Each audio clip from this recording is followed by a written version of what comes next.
There isn't a lot of things that amaze me anymore in tech. I think the last big wow I had was when I put on my VR headset. But this is a fun piece of tech that I never expected to enjoy. Yes, I know the premise is simple. It's just a camera using face tracking technology that's been out for decades with a gimbal. I get it, but actually using this thing is impressive. This is the OBSBOT Tiny 2 Lite, and today we're going to do a value comparison for it against this. This is the Emeet S800, another 4K webcam at a very similar price. Unboxing the OBSBOT Tiny 2 Lite is a 4K 30 FPS or 1080p 60 FPS webcam with a twist. It does cost $150, uses AI to do some really advanced and smart things like track your face, use gestures to zoom in and out, and turning tracking on and off with a quick gesture. Allow you to set the zoom and tracking modes like headless, lower body tracking, a close-up, which seemed pretty normal, upper body tracking, zone tracking to either track specific areas or not track specific areas. It's a nice compact device with a very premium feel and sturdy stand and fit all angles and any type of monitor. The Emeet S800, on the other hand, is a 4K 30 FPS webcam or 1080p 60 FPS webcam that touts a Sony half-inch sensor, AI focus, extremely quick autofocus, and dual noise canceling microphones. It comes at around $130 on sale or normally $150. But no other smart features here. What you see is what you get. Though through the software, it does do a few things. We're going to compare both of these webcams and focus on a few areas to declare a winner in each section. We'll start with audio. The OBSBOT Tiny 2 has two built-in dual omnidirectional mics with noise reduction and automatic gain control. In the software, you can turn auto gain on and off, turn the noise reduction from weak, medium, and strong, disable the microphone entirely, and set the radio distance from how far away you are. Here's a quick test of the OBSBOT Tiny 2.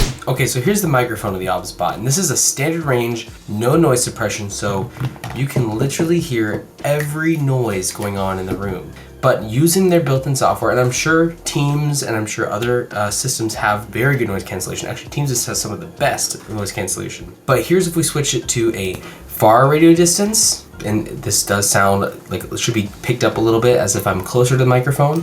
And here is if I'm close to the microphone. So it should kind of sound like I'm far away in a sense. There's three different levels: close, standard, and far. And with noise reduction, we can switch it to weak. This is weak noise reduction. This is medium noise reduction right here. So it should be taking less of the room into account here. And this is strong noise reduction. So it's gonna sound a little strange, but you're gonna hear less of the sound in my room rather than my voice speaking. So these are all the features available for the microphone, and it can get away with a pretty decent, a conference once in a while, if that's kind of a rare thing for you. But personally, I will always opt for a headset or a microphone to see if I can get the quality to match and they can understand every word I'm saying. And this might work in a clutch situation, but it will not be a long-term thing. Emeet has dual noise canceling microphones, and that's it. No other options here in the software either. Now here's a test of the Emeet S800. Now this is an audio test of the Emeet. This is what it's going to sound like when you're in meetings. There is no adjustment whatsoever as far as input volume, as far as any outside audio denoise or noise cancellation. It's just what you plug in and what you turn on is what you get, and you really get options beyond that. Without, in the Windows software, you can change settings there as far as volume input, but that's kind of it. This is what you're getting for that sound. The Emeet is borderline unusable, while the OBSBOT Tiny 2 actually could pass for an okay microphone during some meetings in a clutch, but don't expect to use it full time. In this case, the winner is the OBSBOT. Next, we're gonna talk about lighting. Dim, low light performance, ideal lighting performance, default settings, and editing color. The color of the OBSBOT Tiny 2 accuracy is pretty good. It provides a ton of options in the settings and seems to represent a good color for the environment, while the Emeet, on the other hand, looks extremely pale, blue, and kind of off in comparison. Though with enough tweaking, I can get it to look decent, but if the lighting in my environment changes, I'll have to continuously make those tweaks. Otherwise, the OBSBOT 2 will make those changes automatically, even in low light conditions. The OBSBOT Tiny 2 does a great job in the low light and only screen lit conditions even, meaning all lights off with just the screen on. I typically leave the lights low and curtains closed if I can help it, and it seemed brighter than ever on the video call, and the Emeet just does not do good here, and it seems to compensate a lot artificially that results in a really weird look. So here's the OBSBOT Tiny 2 camera quality. This is it at 4K 30 FPS. This is what you're gonna get in an ideal condition. I have studio lights going on, I've got the outside blocked out, I've got a decent mic hooked up as well, and my studio lights are on. But if we turn those studio lights off and we're just gonna use the monitor glare here and not any outside light, you can see the OBSBOT actually picks up the lighting pretty well. It does a decent job at automatically detecting the room lighting, adjusting where it needs to go, And there's a lot of cool features in this thing as well. All right, so here's the Emeet. And as you can tell, it's really washed out. All I have is one studio light going on.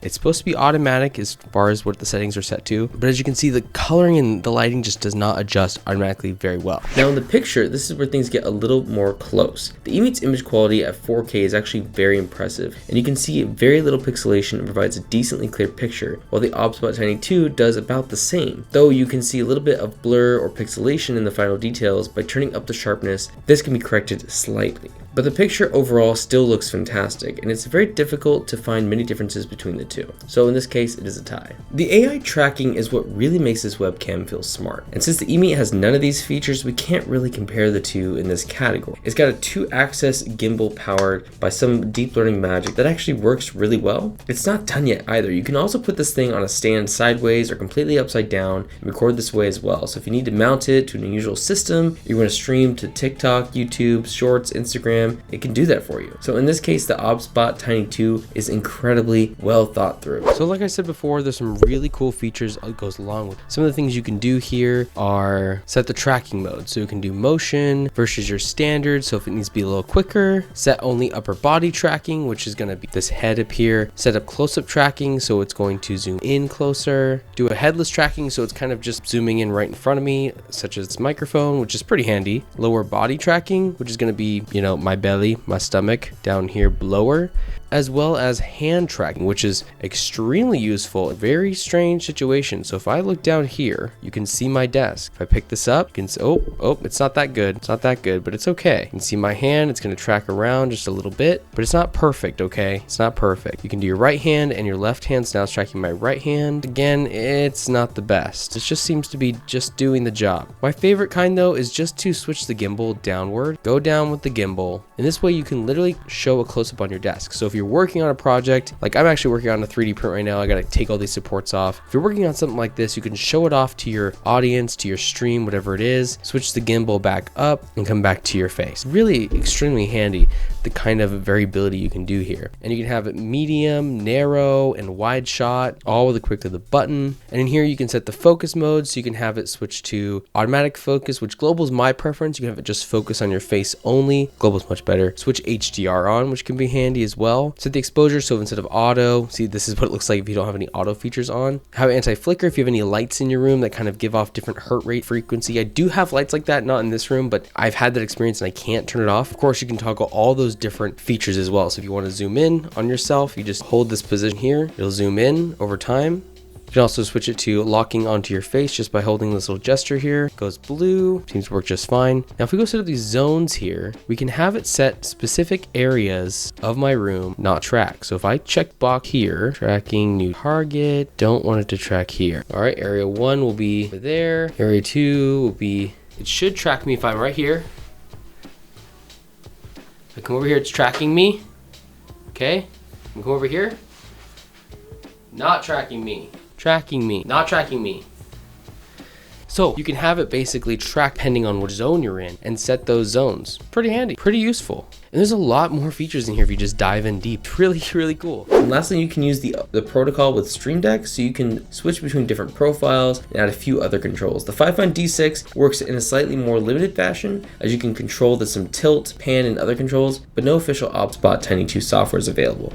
The Emeet software lets you configure all the color, zoom in and out, and not much else. Yeah, it's pretty lackluster in this department, and almost necessitates not needing the installation unless you need to zoom in a little bit. Talking about the focus, the camera on the OBSBOT Tiny 2 uses PDAF, also known as Phase Detection Autofocus. This is a fast autofocus system that works by splitting incoming light into pairs and comparing their phase differences. When the paired images align, the subject is in focus, making PDAF ideal for capturing sharp images quickly, especially in motion. And testing this out, it does what it advertises. The Emeet's focus quality is equally as good, allowing me to quickly switch focus between my face and a device I'm holding up front, pretty quick without any real delay other than about half a second. second, and it does good between far objects and close up. So these also kind of come at a tie. The OBSBOT Tiny 2 is definitely worth the price if you need the features. If you don't plan on utilizing all the tools in this, you could go for something cheaper just to get your face in a webcam, though I think once you see the downgrade, you won't want to go back to something that isn't on a gimbal or allow for such flexibility in the lighting. If you're interested in the OBSBOT Tiny 2, all the links will be available in the description down below, and I can definitely recommend it if you're looking for something with this type of capability. Thanks for watching, folks. We'll see you in the next video. Hopefully that one will come also super soon. See you later.